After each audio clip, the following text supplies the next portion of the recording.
The next time you're handed an ice cream cone at a summer fair, take a good look at it, because you have probably been told at some point that this exact thing, ice cream, in a crispy, edible cone, was invented on one specific afternoon in one specific American city in the summer of 1904. That's not true. But here's the strange part. The place you're thinking of is real. And for 7 months in 1904, that one city threw the single biggest party the United States had ever seen. A party so enormous, it quietly rewired how the whole country ate, played, and even caught its criminals. Nearly 1 out of every 5 Americans alive walked through its gates. And almost everything you've been told about it is a lie. Welcome to the 1904 St. Louis World's Fair. Let me show you what really happened. First, the scale, because you can't picture it. The fair, officially called the Louisiana Purchase Exposition, ran from April to December of 1904, spread across roughly 1,200 acres of St. Louis. That's around 1,000 football fields. It had over 1,500 buildings, 75 miles of walkways, more than 60 countries and 43 of the then 45 U.S. states set up shop. And the attendance? 19,694,855 people, almost 20 million at a time when the entire country was about 80 million. Hold that number, because that's the whole trick of this story. 20 million people came, saw something new, and carried it home. So let's talk about that ice cream cone. The legend says a Syrian waffle maker named Ernest Hamwi was working a booth next to an ice cream stand. The ice cream guy ran out of dishes, and Hamwi rolled a hot waffle into a cone to save the day. Beautiful story. The problem? A man named Italo Marchioni had already patented a mold for edible ice cream cups in 1903, the year before, and said he'd been making them since the 1890s. And at the fair itself, it wasn't just Hamwi who claimed to have invented the cone. It was Hamwi and Abe Dumar and the Cabaz brothers and a guy named Fornicho and one more, at least 5 different men, all insisting they were the one. When 5 people all claim to have invented something at the same fair, the truth is usually that none of them did. The cone wasn't invented in St. Louis.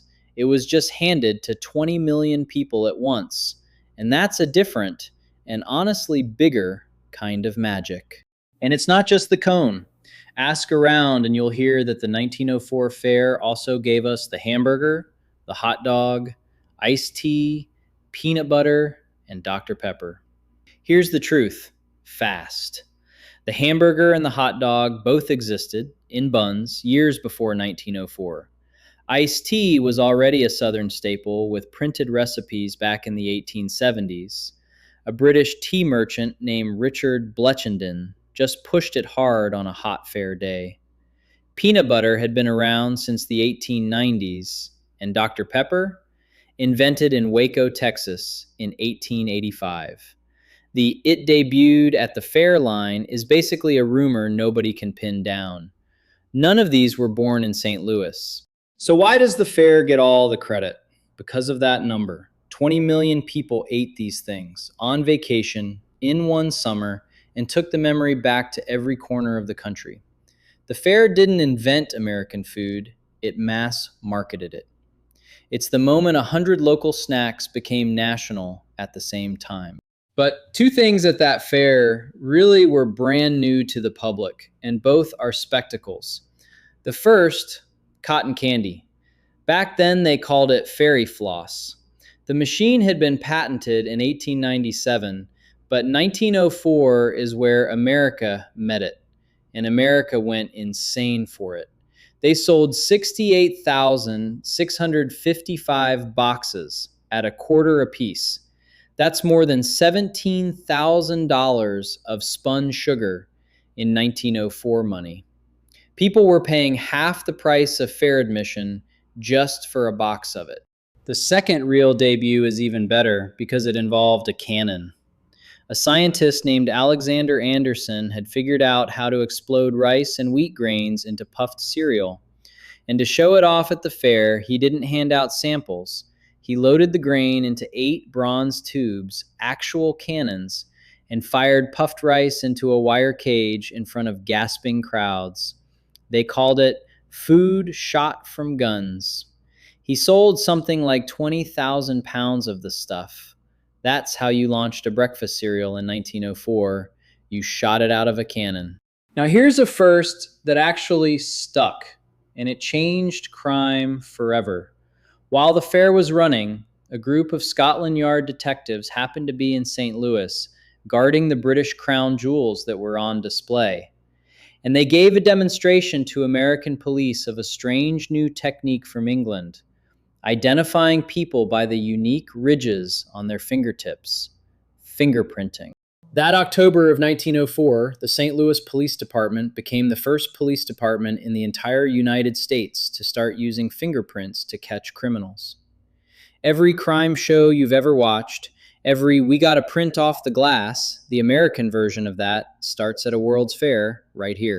And then there's the exhibit nobody believes at first. One of the paid attractions at the 1904 fair was a building full of real, living, premature human babies in incubators that you could pay to walk past and look at. This was a real thing at fairs back then. Incubator technology was new, hospitals didn't use it yet, and showmen did. In July of 1904, a St. Louis policeman found an abandoned newborn and literally brought the baby to the fair's incubator exhibit, where it lived and was cared for about 2 months.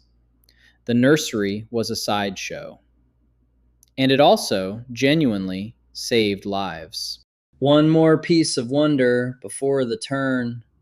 At night, the whole fair lit up with electric light, thousands of bulbs reflecting off the lagoons, at a time when most Americans still lit their homes with oil and gas lamps. To a farm family from Missouri, walking into that glowing city after dark would have looked like the actual future. And nearby, the original giant Ferris wheel, the 264-foot monster built for the Chicago Fair a decade earlier, had been taken apart and rebuilt in St. Louis for one last spin before it was dynamited for scrap 2 years later. Oh, and the Olympics were there too.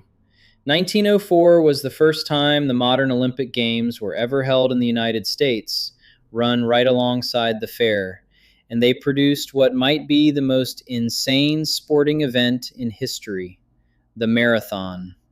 32 men started in brutal heat on dusty roads with almost no water on purpose. The organizers wanted to study dehydration. Only 14 finished.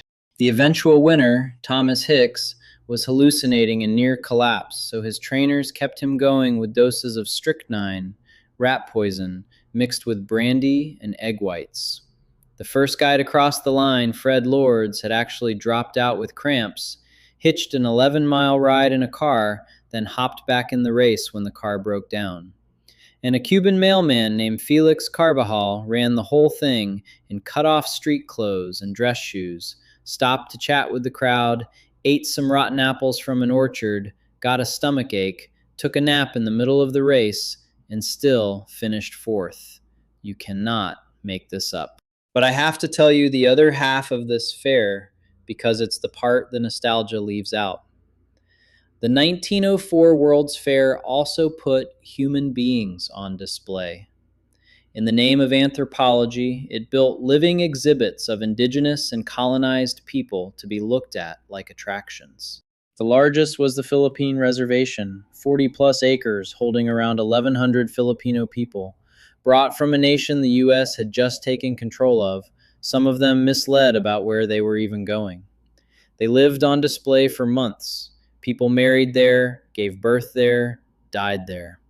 And the Apache leader Geronimo, then in his 70s and a prisoner of war of the United States, was kept at the fair under guard, where he sold photographs and autographs of himself for a few cents each and said, quietly, that he was homesick and wanted to go home. It was called a celebration of human progress. It was also a human zoo. Both of those things are true at once, and you don't get to keep only the ice cream cone. So here's where it all lands. Within 2 years, almost the entire fair was torn down. 1,200 acres of palaces gone. Today, it's mostly just Forest Park, quiet and green, with a couple of surviving buildings and no sign of the 20 million footprints. But you're still living in the world it broadcast. You still eat the cotton candy. You still get fingerprinted. You still, somewhere in the back of your head, know the song they wrote for it, Meet Me in St. Louis. The fair didn't invent nearly as much as it claims.